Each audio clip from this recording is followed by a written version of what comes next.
The issue of currency, which you have just been talking about, is also been a challenge in the country. And you talked about it last week to say that we are going to be having a new currency in the country. Did you mean a completely new currency, or it's still the RTGS dollar? What every country must have is a new currency. The first thing you must understand is that, yes, we created a basket of currencies. The dollar, the rand, the pula, the pound, the euro, and so on and so on. That's a basket of currencies. Mm-hmm. But each single currency belongs to a country. And each country names its currency. You understand? Right. So Zimbabwe must reach a stage where it has its own currency, which is called Zimbabwe currency. When the US dollar or the RTG were introduced, when they were not introduced, and government announced that we are introducing a new currency for Zimbabwe, these were measures to deal with the economic situation at the time. We have to move on step one, step two, which I cannot say now, because those are things will be announced when at the appropriate time. We have step one, step two, up to step 6. When we reach step 6, then we announce what we want for this country, which is the currency for this country. Whether it will be the same RTG or it will be, what's that thing called? Bonds. Yep.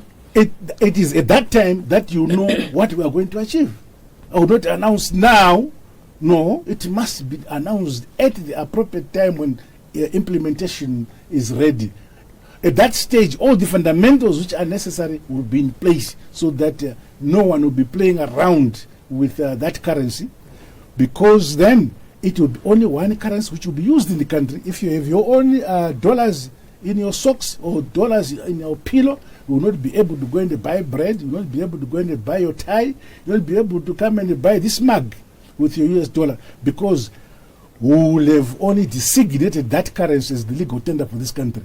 And any other currency, you bring it here, you go to the bank or to the, what do you call this, bill of the change, and change it into Zimbabwe currency, which will then be used for transactions in the country. So we'll be at par with the rest of proud countries or members of the international community.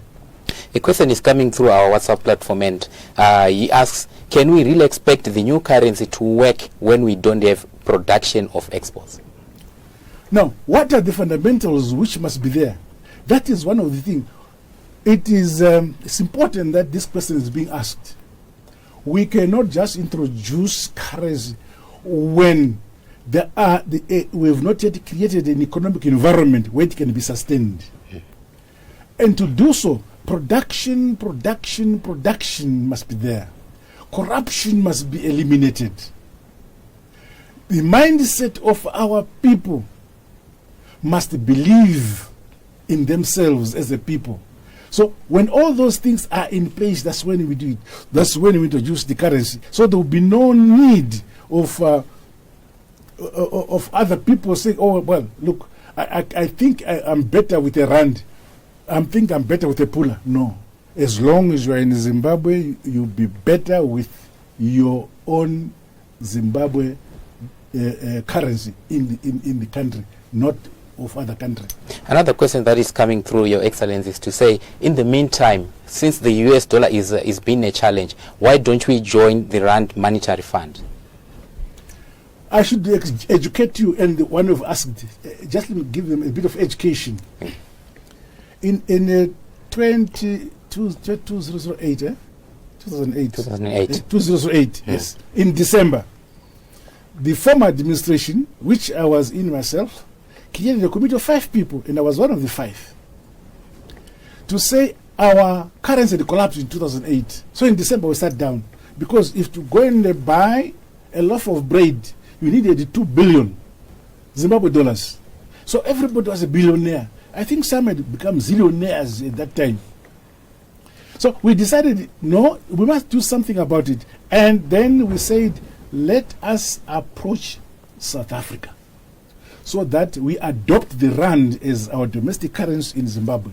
But when we approached the Reserve Bank of South Africa, they gave us a checklist for us to comply with certain conditions for us to use their dollar, it would mean that what is our GDP? How big is our economy? So we would then need to agree with them to print or to give us that quantity of money commensurate with our own GDP and our own economy in Zimbabwe.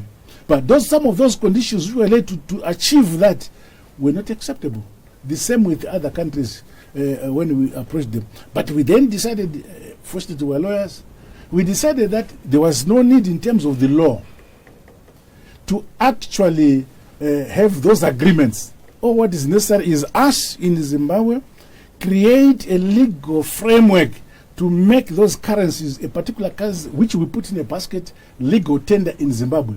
So there were no conditions. So the dollar and the rand is legal tender in Zimbabwe. The US dollar is legal tender. The pound is legal tender.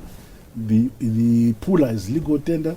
The EU, what is it called? The euro. The euro is legal, and so on. And so the legal tender they can operate. So up to now, you can't. If you want to have to use the rand every day, you can go to Messina with your US dollars and go and buy as many rands you want, and use your rand as much as you like. No one will stop you.